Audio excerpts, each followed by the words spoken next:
Today's face in the frame is Graham Taylor's dog. I assume it's not the ex-England manager Graham Taylor, because this Graham lived in a remote village in China for 2 years. That's what happens to ex-England managers, I guess. As a VSO volunteer. And he rescued this beautiful dog, Kirani, when he was a puppy, and brought Kirani back to Britain, and he says he couldn't imagine life without him. Kirani definitely is a man's best friend. Thank you very much for that. And don't forget, if you want a member of your family, a friend, or a pet you've rescued from China to star as our face in the frame, just email us a photo and tell us why. Now, my first guest became a household name when she won a place in the pop group Hearsay back in 2001. Since then, she's forged out a successful career as an actress, playing feisty Michelle Connor in Coronation Street. As a proud mother of 3, she's now encouraging parents to try and make a bit more time to play with their kids. Please welcome Kym-Marsh. It's lovely to have you here. And when I say that, 2001, I think back, you know, and I followed every step of that show, the making of Hearsay and, you know, willing you all together, because it really was the early days, wasn't it, of the talent show, and so much has happened in your life since then. It was the first talent show of its kind, so it was a big experience for us, and it's been hard kind of keeping things going over the last, you know, 11 years, however long. Well, Dave and Emily, they were actually a part of that storyline, if you like, that ended up, you know, kind of resulting in that talent show, because the revelation that you had children. So they must have been 4 and 5? Emily was 3 when I went into Hearsay, and she's now 14. Wow. Going on about 35. So do you remember kind of what you did then to keep them active and play? And because now you've got a 1-year-old as well, so it's different ends of the spectrum, isn't it? Yeah. So were you kind of, as you were a lot younger then, did you feel like you were much more active with them, or?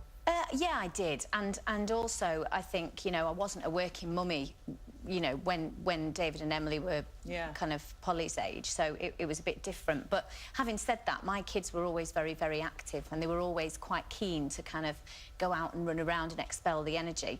I'd say Emily more so than David. Really? Actually, yeah, she was always the one that... The kind of general rule of thumb, isn't it, with boys, I've got a boy and a girl, boys just seem to keep on going constantly, don't they? And they want, you know, almost like dogs, you've got to take them to the park and let them run around and then get them in. If I don't do that with my son, I can see we're going to suffer about 5 o'clock, you know? Yeah, I think David was always, he's very laid back, and he was always very laid back, and we always used to say, if be any more laid back, he'd be horizontal, David, because he's just, you know, whereas Emily was very keen to do that. And I always encouraged that and liked to be involved, you know, we'd very often go to the park together and do things, and, you know, or I'd get on the trampoline with Emily and just, you know, kind of... So how has this campaign come about then? What are the findings that have resulted in it?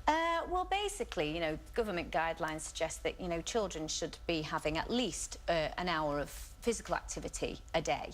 And often that's quite difficult, I think, with computer games and everything in this day and age. Not that there's anything particularly that bad about computer games. If kids want to play or don't play, that's up to them. But at the end of the day, this is about trying to get them out and getting them active. And, you know, I think recent studies have shown that, you know, children are at their most active when they're playing, even more so than when they're doing kind of, you know, PE and things like that. So it's about encouraging parents to kind of get on that. Do you think parents have, because kids' lives these days seem very organised, don't they? And they've got so much to fit in. Do you think we've kind of not allowed them that time just to get active on their own and use their imagination then and do their own activity? I think there are a lot of, you know, extracurricular activities where school's concerned, you know, and a lot of those tend to be sports, which is quite good also. But, you know, it's nice to interact with your kids, give them the opportunity to be imaginative, you know, because it's really good for imagination, and it's good for things like their confidence and all of the rest of it, and their coordination and things. If you allow them to take the lead and play, well, a lot of the time, you know, you kind of run out of ideas of what to do, and the campaign Make Time to Play has actually launched a Facebook page where parents can go on and discuss that and have tips, which is facebook.com/Make Time to Play. OK, so if you want to go on there and, you know, 'cause yesterday my son wanted to play football with me, and it was really hot, and I was going to an event last night, and I thought, well, my makeup's going to run. And so I said, how about, instead of playing football, he loves making movies, so I kept setting him challenges with my iPhone, so he had to go around the house and do documentaries. I know, it's not that active, but, you know, it was a compromise, and he enjoyed it, because then we were kind of looking back at the films and together and discussing them and things. So, yeah, and using his imagination. It is imagination. I noticed he went and played football on his own later on. Poor mother. Let's talk about Coronation Street, the nation's favourite. It really has been a busy few weeks, hasn't it, down on the street, working out who killed Frank. It has. And was that for you busy in terms of more filming, more hours on set? Yeah, because obviously I was one of the suspects in the end, so it did mean more time on set. But it was great to, you know, it was great to be a part of all the drama and everything, you know, and to be one of the suspects. And I loved it that everybody actually thought it was me. Did people come up and ask you in the street? Yeah. The dinner lady was asking Emily at school, come on, you're not having your dinner till you tell me who killed Frank. She was like, no extra custard. I don't know. Let's have a little look at a clip from Coronation Street at the moment, looking for who killed Frank. It was definitely his mother who killed him, yes. Actually, can I just have a word with you two?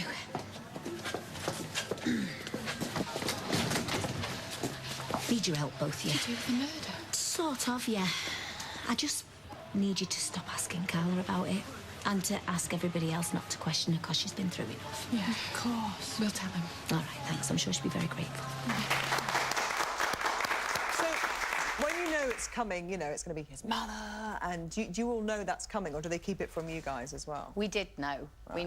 We knew for a little while. What was lovely for us was that it was kept quiet for a long, long time, because there's nothing more frustrating than working on a story and then the next day you see it all splashed across the papers. You know, the outcome of the story, it's quite annoying for us. So it was lovely that, you know, if the media did know, they kind of kept it to themselves, which was nice. They played ball with us. Yeah, so, I mean, it's, you know, what could be more shocking than a mother killing their own child? I mean, you know, I know. Yeah. He was a bad un, though, wasn't he? Well, everybody's got their redeeming qualities, haven't they?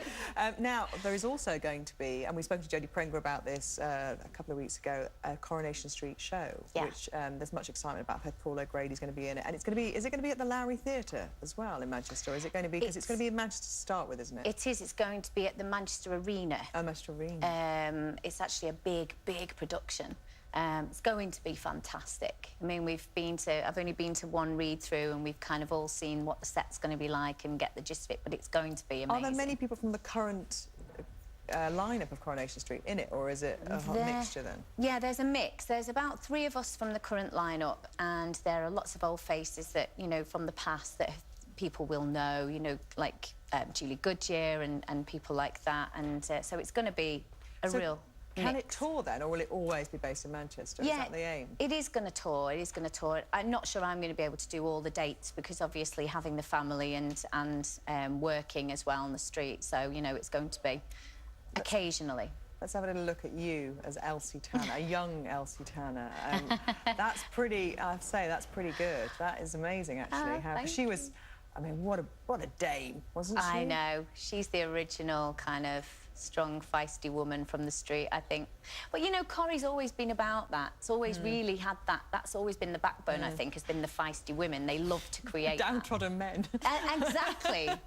Exactly. When you think back, actually, yeah, Vera and Jack, you know. Yeah, Hilda and Stan, always. And yet, they're always so lovable, aren't they? Those kind of flawed men that, you know, you just feel a little bit sorry for in the end. But the women are, as you say, very, very strong. Yeah. So music still important to you, I imagine, and performing, because you're going to get to sing in this. Yeah. I'm really looking forward to it, because obviously music's always a part of me, and it's always, you know, in my heart, and I love it. Performing, standing up and singing. I mean, you know, before I did Coronation Street, I did 6 months in the West End doing Saturday Night Fever, which I just loved. It was fantastic.